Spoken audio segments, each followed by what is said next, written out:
कराड शहर पोलीस ठाण्यात गणपती बाप्पा विराजमान। कराड शहर पोलीस ठाण्यातर्फे देण्यात आला एकतेचा संदेश।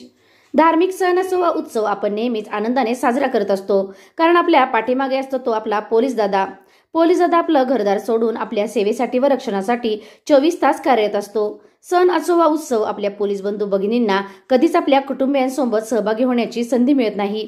आपल्या कर्तव्याशी एकनिष्ठ राहत जनतेची सुरक्षा हीच आपली जबाबदारी। मग सण असो वा उत्सव कुटुंबियांसोबत साजरा करता नाही आला तरी त्यांची कसली तक्रार अथवा हरकत नसते।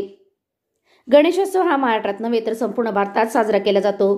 कराड शहर पोलीस ठाण्यातील सर्व अधिकारी व कर्मचाऱ्यांनी एकत्र येत आपण आपले कर्तव्य बजावत असताना आपल्या कुटुंबियांसोबत जरी गणेशोत्सव साजरा करू शकलो नाही तरी आपल्या शहर पोलीस ठाण्यातच आपण गणपती बाप्पांना विराजमान करूयात, अशी संकल्पना राबवत प्रत्यक्ष गणपती बाप्पांना वाजत गाजत उत्साहपूर्ण वातावरणात कराड शहर पोलीस ठाण्यात विराजमान केले।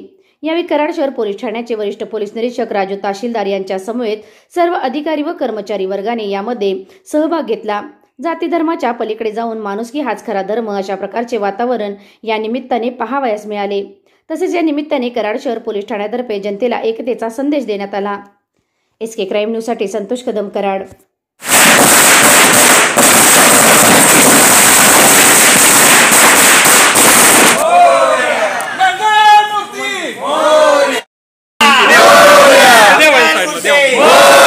गणपती बाप्पा मंगल मूर्ती, गणपती बाप्पा।